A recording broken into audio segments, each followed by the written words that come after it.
Hey, everybody. Hope you guys are enjoying your All-Star break. I'm Dan Bespris. This is Old Man Squad Fantasy Basketball, and we're just going to take a slight detour before getting back into the usual grind because today we're talking about the never again group of players, folks, that even I, purveyor of generally, the thought that at some point, basically every guy falls far enough in a draft that you could put him on your team. These guys, it doesn't matter how far they fall. I just won't draft them again. We might do something like this in the offseason at some point. We might do another one kind of leading up to the start of next season, but it's the All-Star break, and we don't have a whole lot else going on, so we're going to have a little fun with it today. I will say I did not watch the All-Star game, and it wasn't because I didn't want to.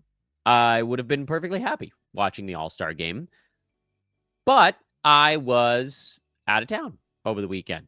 This was a perfect time to do it because there weren't any games, didn't really miss anything. Once a year, for those of you that want the curtain yanked back on my personal life, we take the kids to see snow. Simple as that. Good buddy of mine from high school lives in San Francisco. We get a big Airbnb in somewhere around Yosemite, and we take the kids to see snow. They have kids. They have two kids also that are the same age as ours, so it works out great. I'm exhausted because taking two kids anywhere is beyond exhausting. And my older kid is a prick these days, but I'm told that that's just what they do. So great. We chose this. Idiots, a lot of us. So anyway, we fall back into things. I don't have any thoughts on the All-Star game because I didn't watch it. I don't have any thoughts on All-Star weekend because I didn't watch it. But I do know that everybody wants to complain about it, and that's fine. It's a good way to while away the hours here while we're waiting on getting back to actual basketball. You guys know my thoughts on the All-Star stuff. I said it last year. I'll say it again. I think they need to turn the All-Star game into basically like a video game, like NBA Jam, where players shoot from different spots on the floor and crazy things happen. They showed us. I didn't see if they did it again this year. I know they changed the format so that 3 teams had target numbers and dumb crap like that. They need to just make it nuts. Make it a video game. Guy makes a shot from half court at a specific moment in the game. Hot dogs fall on everybody's head. Stupid crap like that.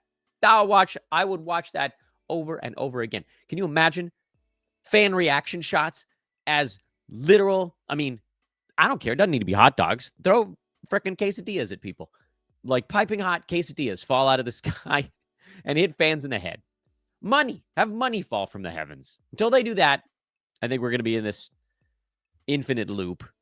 I do typically like All-Star Saturday, so I'm a little sad that I didn't get to watch that. I heard Mac McClung was sweet. Anyway, let's talk about the players that I don't want on my team again. We'll start at the top, and this one's a little bit of a mea culpa for me because I thought in a games cap format, Joel Embiid would probably still be okay. We knew going in that head-to-head was going to be a difficult road to hoe for Joel, coming off what was clearly not a healthy Olympics performance. He did enough to help Team USA. There was one game late in that tournament where without him, they probably don't take home gold. But he wasn't moving right and continued to not move right, and has just missed most of the season. When he's been out there, he's been okay. Hasn't really been himself even when he's on the floor. He's shooting just 45% from the field, and that's kind of the big one for him as he has been trying to work himself into game shape. So he's a third rounder per game, and he's only played in 17 games this year. His body he's a woolly mammoth. He's a woolly mammoth. If you guys remember, and this is me trying to turn back the clock to early bio, the short version on why the woolly mammoth went extinct is that it was too big for its own body.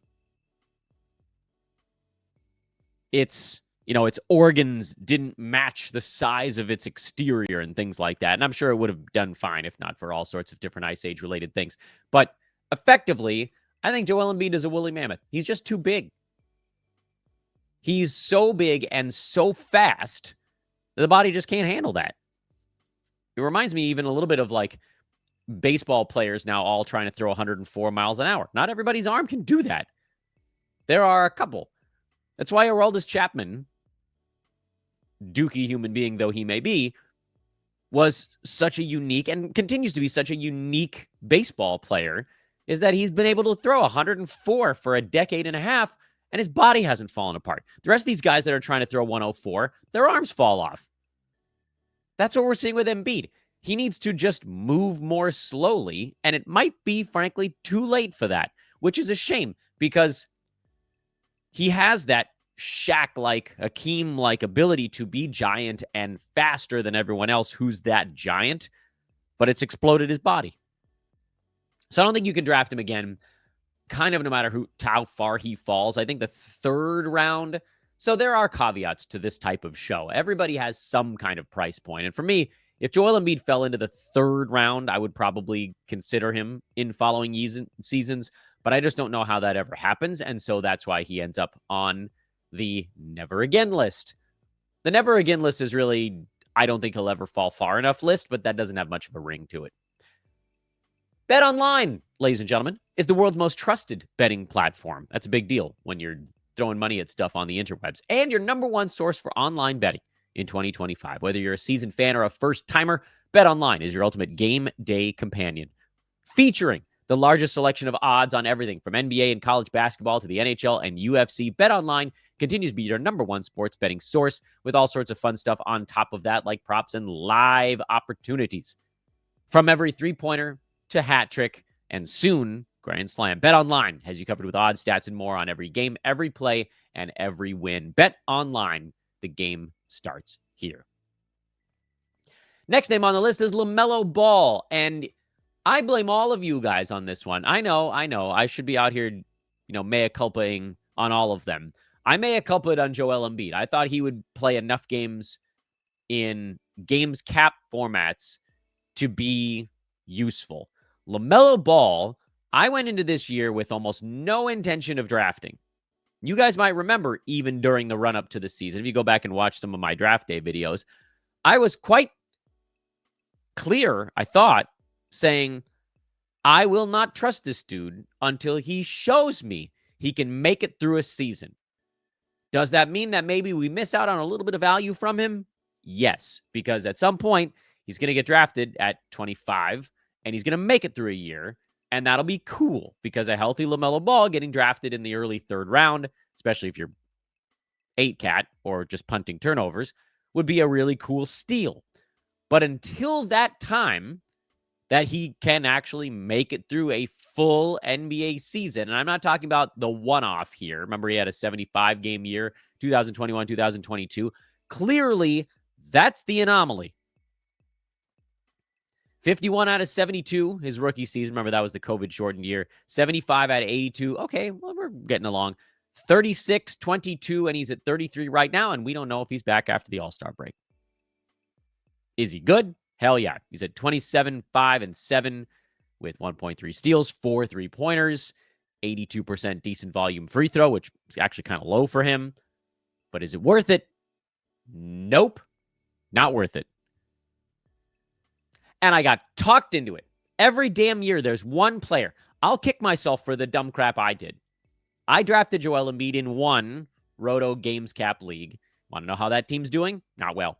Not well. You need your first and second rounders to be healthy and perform if you have any shot of winning basically any fantasy league.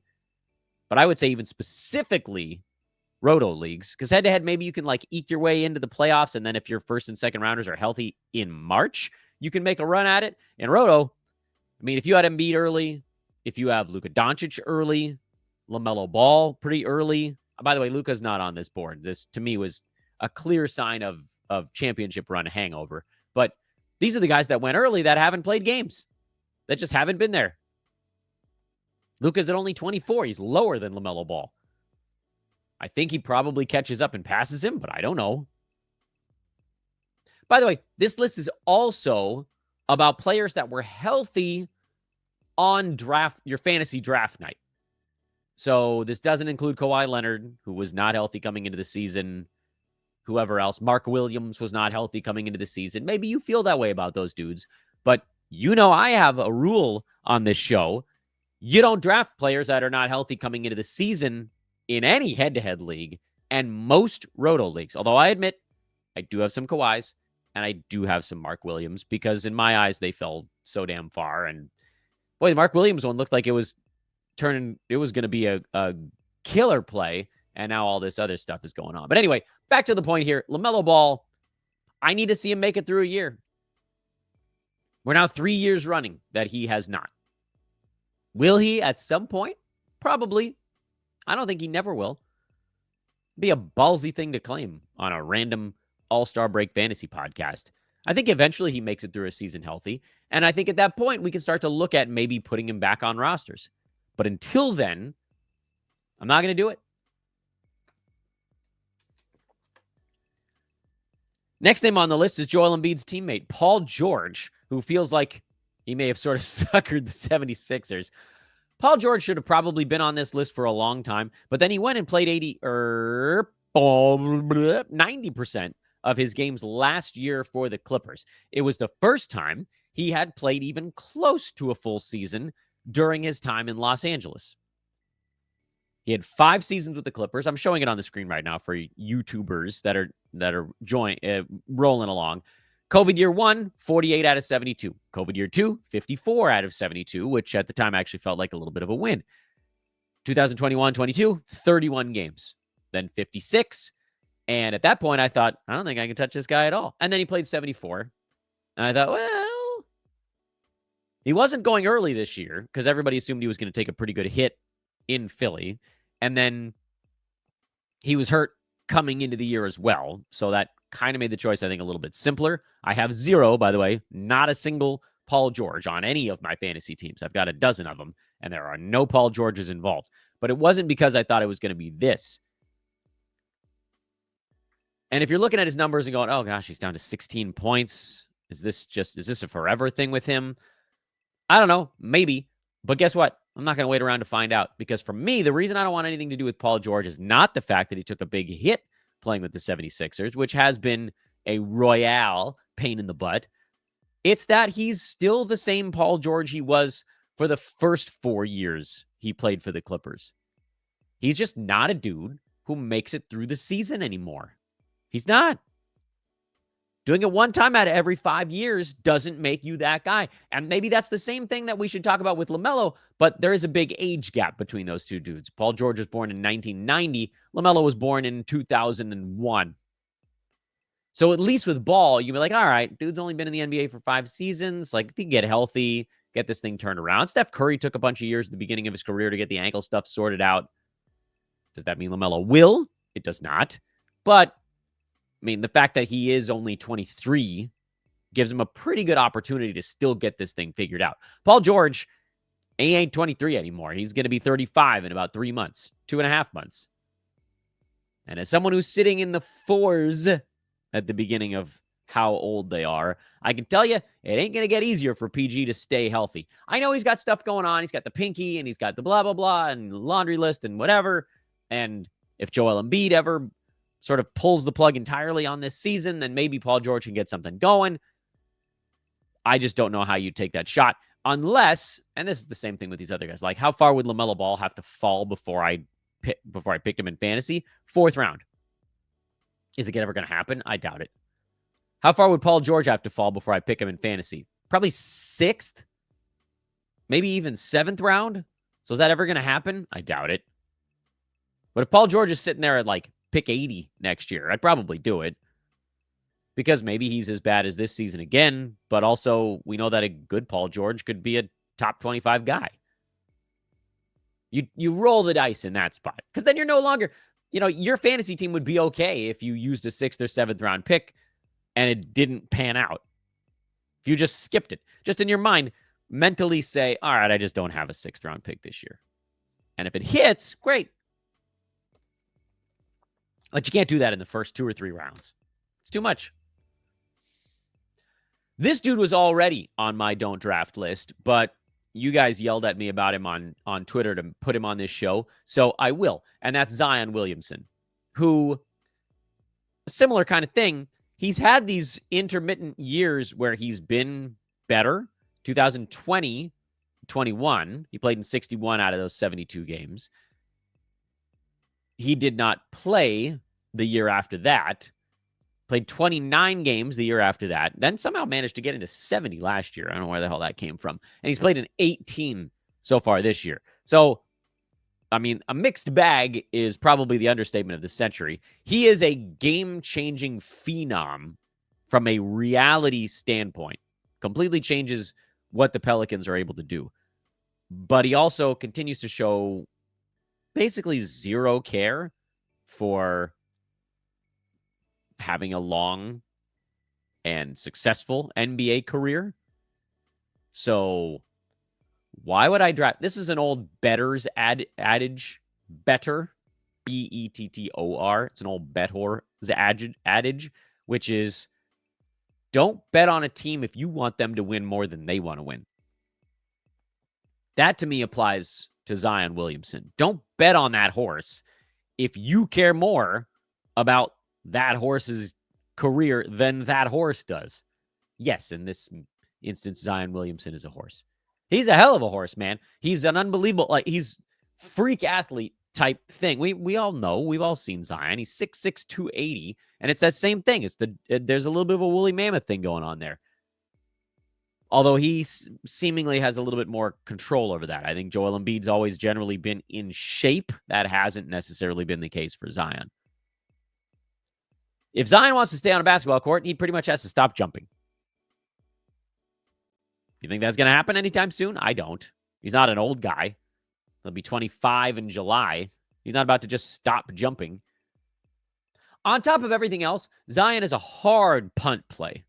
Like, severe hard punt play.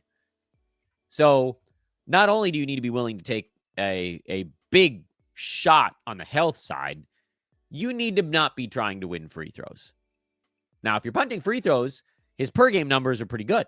He does what you need him to do. He's number 27 if you're punting free throws. But again, 18 games played. That's just not going to fly. He actually even has defensive stats going for him a little bit this year. There's a lot to like about Zion's fantasy game this season in a punt free throw build. But again, does it ruin your team? Because even if you're punting free throws, you're probably going to reach a little bit. Because if you are a punt free throw team, you're looking for someone that can get you steals and assists and scoring.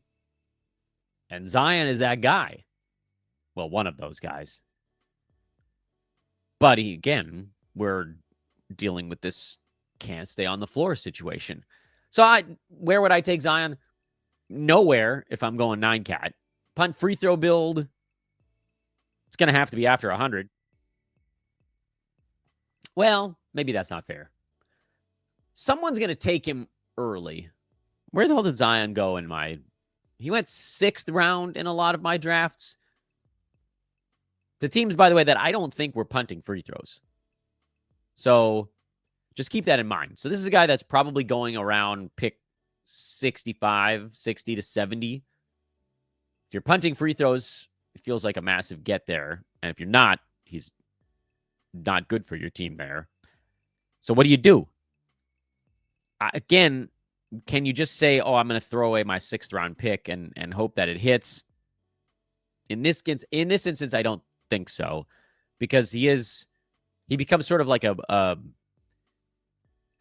key pillar of your team build. And if he doesn't work, your team build kind of goes down the toilet with him. So you got to make sure that you've got all the functional pieces first. I get it. If you're punting free throws 6th round, there's a chance for him to be that top 25 punt play. But I think I would go more like 8th round for punts, and then for non-punts, just no. This dude was also already on my not going to draft list, but he deserves another minute or two, and that's Brandon Ingram, who, and you'll know the through fare on this, the theme of today's show is generally guys whose bodies you can't trust. Look at Brandon Ingram's year by year. He's been frightfully consistent in how many games he's missed, and now it's worse than ever. You can go all the way back to the Lakers if you want. There was a sign of life basically his rookie year. And then it was 59, 52, 62. Again, these two were out of this the 70 some odd years. So he was actually relatively healthy. His first 2 years in New Orleans, missed 10 and then 11 ball games, and then down to 55, 45, 64. And this year he's probably on pace to play about 20 some odd games. I think he's overdrafted because he scores a lot at a pretty good field goal free throw clip, which it's funny too. The high efficiency guys don't usually get overdrafted. I think because Ingram clears 20 points a game, he has been, and he gets boards and he gets assists, but his turnovers are high. His steals and blocks are not particularly good. His threes were pretty low, although he made a few more of them this year. And it's just this weird, Brandon Ingram is this strange fantasy blend who seems like he should be pretty good at 9-cat, but for some reason it doesn't really all come together all that well. He was pretty good in 8-cat this year, to his credit. But I have no idea how you draft Brandon Ingram. There's always someone better. There's always someone better for you going at that same spot. Someone is always going to take a shot on Ingram at pick 65. Like he's just going to magically be back there in 9-cat. Is punt turnover the answer? I don't think so. He's not been this bad at turnovers most of his career. Mid-2s most seasons. Usually the stuff holding his back is low three-pointers and low defensive stats, and then everything else has kind of been okay. But he also kind of caps out a little bit. Plus, now, when he comes back for Toronto and he's in there battling with Scotty Barnes and Emmanuel Quickley, and I think RJ Barrett may or may not be there in a year, what do we think? Do we think he's going to do more than he did in New Orleans? I don't. There is almost no distance that Brandon Ingram could fall where I would take a shot on him because I don't like the way he fits on a lot of fantasy teams. But if I really had to pare it down and say, okay, well, where would you take Ingram where you'd feel okay about it? It would be 8th round. I don't think he ever falls that far. But if you could get Ingram in the 90s, I think you're in decent shape because, again, you could build him around, a punt defensive stat kind of team, a little bit of a turnover punt team, and then just, take a little bit of all the other stuff, which is basically what he gives you. Couple more names. This one is a new name on the list, and that's Bradley Beal, who, we've seen his injury stuff bounce around a lot. I thought, personally, that this was a year for him to bounce back a little bit, and instead, he's been marginalized by the Suns. He's been hurt, and he's been marginalized. So it's getting worse before it's getting better. If Beal gets moved somewhere else, I think we can sort of strip him back off of this list because he seems old and unhappy. Here's where I was wrong on Bradley Beal, why I have him on a couple of fantasy teams and where I was wrong. I thought that a lot of what we saw out of Beal, again, towards the end of his Washington tenure, was just a guy that was pretty much being shut down. And then last year in Phoenix, remember, his missed games were clustered a bit in that he had sort of like chunks, but mostly when he was healthy, he was trying to play. You can see this one. He got hurt right at the beginning of the year and he missed a month. Boom, right out of the chute. 15 games, just gone. And he never really quite got healthy even coming back from that. He tried to come back, and you can see the game log on your screen again here if you can ignore these Yahoo playing ads over on the right side. He played 3 games, missed a month, played 3 games, missed 2 weeks again. And so basically, last year, 23-24 season, he didn't really play in 2023. But in 2024, he pretty much played every ball game. He missed like 5 or 6, I think, the rest of the way. It wasn't much. And that was what I was operating on for this year, which was, okay, well, he had a bad thing right at the beginning of last year. That sucked. But once he got ramped up, you got 3.5, 4 really good months in a row out of Beal. Nope, not this year. Just been nursing something all season. If it ain't the toe, it's something else. He's in and out of the lineup. They've moved him to the bench because for some reason they thought that was going to fix things. It's not really, by the way, it's not fixing things. Meet the new Suns, same as the old Suns. And they don't even really seem to want him all that much anymore. He's been fine, by the way, coming off the bench just from a straight 9-cap perspective. But the injury stuff is crazy. And guys don't tend to play particularly well when they're on teams that don't seem to want them there. which kind of feels like what we're looking at here with Beal. Where would I take him? How far would he have to fall for me to draft Bradley Beal? Well, he's number 81, by the way, in 37 games played so far this year. And I think that's a pretty reasonable spot to take him. So that would be the end of the 7th round, beginning of the 8th round, which, by the way, is where he was going in drafts for the longest time. And then he shot up into the 5th and 6th round right before season started. And that kind of screwed things up. I have Bradley Beal in one league where I was able to get him in the 70s. And I don't feel that bad about that. When it was a roto league, yes, it's been an underperformance, but that's not the thing that sank that team. That team also has Luka Doncic and LaMelo Ball on it. That team being even in the middle of the pack is a freaking glorious win. I have no idea how that team is not, 11th out of 12. It should be. That team should very much be 11 out of 12. That team also has Herb Jones on it, gone for the year.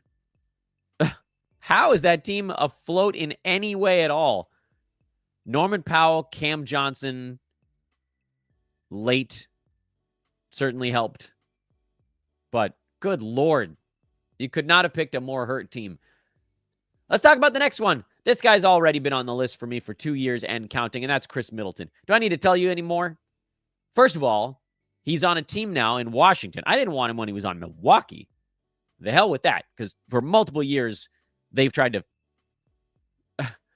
sell us a bill of goods that he was actually going to be healthy enough to play a normal NBA campaign. Nuh-uh. I learned my lesson on this one after that first time when Milwaukee said he was basically ready to go to start the year. And then 2 days before the season started, they said, not quite ready. And then 6 weeks later, he played in a game. Not quite ready is 6 weeks?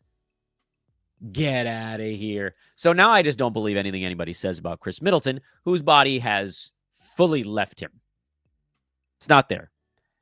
And he's going to be on a tanking team that's going to be trying to trade him next season. So I don't know how many games he's going to get to play. I don't know how many he's going to get in. I don't know if he's going to end up in a better spot or a worse spot. There is pretty much no reason to take a shot on Khris Middleton, and there hasn't been for a couple of years now, and it's worse somehow. How did it get worse? I don't know. And Jerami Grant is the last name on the list, but Jerami Grant is just a placeholder for the concept of taking shots on players on teams that you expect to tank. There are areas where it's a reasonable idea. Thinking through some of the players this season on teams we expected to tank. So Western Conference, that would be the Jazz. The Blazers were the two teams I think we all thought were going to try to be bad in the Western Conference this year, and then the Pelicans kind of came out of nowhere to steal that thunder. And in the Eastern Conference, we knew the Wizards were going to be bad. We knew the Raptors were going to be bad because Jakob Poeltl said it out loud. We knew the Nets were going to be trying to lose, and we assumed the Hornets were going to be bad, but I think there was at least some hope that they might try. You can only try if you actually have your guys healthy. Brandon Miller is out for the year. LaMelo Ball can't stay healthy again. And so the Hornets ended up back in this same fold. Is there anyone on any of those teams that's been an actual safe draft pick so far? Brooklyn? I mean, Cam Thomas basically hasn't played all year. Cam Johnson is at 39 games and having a very good per game fantasy season, but the games played is an issue if we're looking at Brooklyn. If we're looking at Toronto, most of their guys haven't played a full season. Scotty Barnes is at how many games right now? 42. Emmanuel Quickley is at 16. RJ Barrett has mostly been healthy this year, but he's also more of a points league hyper punt type. He's at 42 games, not a total disaster. He's only missed 10, 11 games. Forget what the Raptors are at right now. Oh, you know what? I had it up.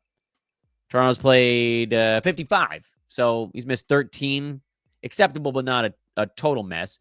What about Jakob Poeltl? He actually was sort of like the potential bright spot, and then he got hurt, so he's down at 45 now. Poeltl, could we give him honorable mention on playable? What about on the Hornets? Not LaMelo Ball. Not Brandon Miller. You thought maybe Brandon Miller, but he got a real injury. Mark Williams was hurt to start the year, so that's sort of a different one. Miles Bridges is right now, we can safely say, who, by the way, hasn't played in that many games either. He's missed a bunch. Miles Bridges is at 38. Although, yeah. What about the Western Conference? Anybody on the Jazz that's actually been a safe pick so far this year? Biggest games played total on the Jazz is Colin Sexton, who's at 46, and then he got hurt with a real ankle sprain, and he missed whatever it was, a week and a half going into the All-Star break. Hopefully he's playing coming out of it. But Sexton got off to a terrible start this year before he started playing better. Markkanen's at 41 and having a down year. Kessler's at 42. He's been very good, but missed games. John Collins is at 36. Jordan Clarkson is at 30. Keontae George isn't a good 9-category fantasy player anyway. And we can go through all these teams and do this over and over and over again. The Blazers being the last one. Has anybody on the Blazers been worth playing all year? Anthony Simons has been okay. And that might be the nicest thing we can say about any of these guys. Anthony Simons has been okay, and Jakob Poeltl has only been a little bit dinged up. Otherwise, there's been something wrong with basically every player on a tanking team. There are a few spots where this could sort itself out. If the Blazers lean into youth, you might get a nice run out of, say, Scoot Henderson. Maybe Toumani Camara finishes strong. Maybe Denny Avdia finishes strong. He's played in 52 games, so at least there's been some health with Avdia and Camara and Simons, while, mind you, Simons underperforming overall on the year. He's still number 106 in 9-cat. And, same, Donovan Clingan could get going down the stretch. But if we kind of ignore the stretch run, which, how many people really want it? We're in mid-February, and these things haven't clicked yet. Remember, the season started about 4 months ago. October, 22nd, 23rd this year? Within the week, we'll be at the 4-month mark. And I don't think that there's a single player on one of these expected tanking teams that I would say was a true victory. Jakob Poeltl is probably, arguably, the closest to a fantasy win from all of these tanking teams. Yikes. Maybe Jordan Poole? Can we say Jordan Poole also if we go to the Wizards? What's he at? 47 games? Okay. Jordan Poole, saying it out loud, just so we know it's not totally nuts. Jordan Poole is the biggest and maybe only win right now, truly, because he's only missed 6 or 7 games, from the official tanking teams of the NBA. And I highlight this because this is a big change for me personally. Dan, why are you talking so slowly? Because this is a really big deal for me. Those of you that have followed my work over the last 6, 7, 8 years or whatever it's been now, I was someone that, some of it's because I play Games Cap Roto, where you could sort of like accumulate stats with these guys before they pull the plug. And even in head-to-head leagues, if you can get them through most of your fantasy playoffs, it's still okay, because you figure, okay, they shut down whatever it is, March 20th, 25th, something like that. My playoffs are probably over. It's now gotten so bad with pre-tanking. This was sort of like a silly thing that we talked about on this show over the years. Remember when I came up with the term the pre-tank? That was a Bespris original, whatever it was, 5, 6 years ago, because every once in a while there was one team that was like, one of our guys got hurt in November, so let's just shut down everybody. We'll rack up some losses early, and then we can play whoever the hell we want in March and April because we're already so terrible. Now there's 6 teams doing it. The Jazz, in particular, have been insufferable with the pre-tank. The Nets accidentally won a bunch of games at the beginning of the year, so they went into a hard pre-tank. The Hornets have done it in the past. Not every one of these teams is pre-tank. Some of them are just bad. The Wizards are just bad. And maybe that's part of it. The Wizards haven't needed to stop Jordan Poole from playing because they can lose just fine even with him. The Nets have had to actually take some of their guys out. That team's legitimately competitive when they play their guys. Same with the Blazers. They're competitive when they play their guys. So Jerami Grant, you got a little sore knee. You need 3 weeks. Utah, Walker Kessler, you got a little shoulder, not right. Okay, rest. Clarkson out. Sexton out. Collins just MIA, fully MIA for like 3 weeks in there. They're not even waiting. These teams are not waiting until March anymore because they're worried they're going to accidentally win so many games October, November, December, January, and February that if they tank in March, it'll be too late. It'll be too late to race to the bottom. And they're right. It is too late. There's a 9-win Wizards team and 3 13-win teams already. The Nets, if they hadn't pre-tanked a little bit in there, they're already at 20 wins. The Nets basically have no shot of being in the bottom 3 or 4 records in the NBA right now, no matter how hard they tank the rest of the way. Blazers, same thing. Raptors, outside shot. But basically, if you don't completely detonate your season in December, you're not going to get those top lotto ball odds, which I know they've flattened it out for the bottom 3, but that just means everybody wants to be in the bottom 3 instead of being the bottom 1. Great. The Wizards can continue to play Jordan Poole down the stretch. Whee! So this is new for me. I used to think that we could mostly ignore the shutdown and the tank because it was typically the last 3.5 weeks of the year. Actually, it was more like the last 2 to 3 weeks for a while, and then it kind of squeezed earlier. And now it doesn't matter. I still think that it's smart to end your head-to-head season 3 to 4 weeks early because non-tanking teams start to do silly crap in there. As soon as they see where their playoff situation is developing, a team like the Thunder being way out in front, the Cavs being way out in front, you're going to start to see teams towards mid to late March as their fate crystallizes, they'll start doing weird stuff. And then teams that were actually trying that get eliminated, they'll start doing weird stuff. Think of the Mavericks when they could have made the play-in and they were like, nah, we'd rather be in the lottery. NBA hated it, but it happens. So I still think you wipe the end of the season out in head-to-head leagues, but the tanking has gotten so severe in season, early and in season, that I think personally, and this will probably be, we'll probably do a show at the end of the year on, we always do our lessons learned episodes. And I think a lesson learned from me this year is we have to be a bit more careful with tanking teams because they're doing it so early now and throughout. It's marbled. It's like a good piece of meat, but the opposite. You want little fat streaks in your meat that you're cooking. That's what these tanking teams are doing. They do some meat, and then they do some fat. And they do some meat, and then they sit everybody. And then they do some meat. And then they get to the end of the year, and it's all sitting anyway. It starts bad and gets worse instead of being okay. Oh, no! That's what it used to be. And you could find a way around the oh, no. But you can't find a way around the okay, bad, okay, bad, okay, bad. John Collins felt like a huge win. He wasn't on my boards because I didn't think the Utah was going to play him this much. But now if you have him, he's been super annoying. Anyway, that's your rant at the end of the show. These are the players I don't want on my teams for upcoming fantasy seasons. Joel Embiid, LaMelo Ball, Paul George, Zion Williamson, Brandon Ingram, Bradley Beal, Khris Middleton, and tanks. Tanks, but no tanks. Before we go, don't forget to hang out with our buddies over at UnderdogFantasy.com.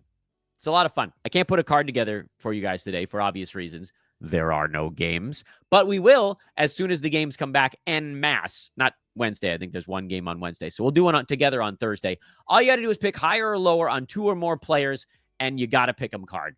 Sign up today using promo code OLDMAN, OLDMAN, or click the link in the show description to unlock up to $1,000 in deposit bonus cash and a free play, a free square, basically, on your first pick'em card. It's so much fun. You don't need to understand DFS. You don't have to fit a whole lineup together. You just pick 2. That's it. 2 guys that are going to go higher or lower. Doesn't have to be points. It could be points, rebounds, assists. They got first quarter, second quarter, first half, full game, all that stuff. The options are endless at underdogfantasy.com. Promo code OLDMAN. And that'll wrap it up. Thanks for watching, everybody. Hope you enjoyed our little break from the grind, basically, here over the All-Star break. Tomorrow, we'll get back into the mix with a second half of All-Star period preview show. We'll talk about what's coming up over basically the last 4 days of whatever the hell week you want to call this. And then the following day, we'll kind of get back into the recap mode and getting settled and all that stuff. And the shame, of course, is if you're in a weekly league and there's just the lone Wednesday game that's going to screw up your lineup lock, we may still be without information on a lot of the other teams playing the rest of the week. But we'll do our best. We'll see if we can piece it together. I'm Dan Vespers. Follow me on Twitter at Dan Vespers. Subscribe to Old Man Squad because we got baseball draft season content coming your way from the great Joe Orico. I'll be back with you guys again tomorrow. Again, we're not going to overload you on shows right now. See you then.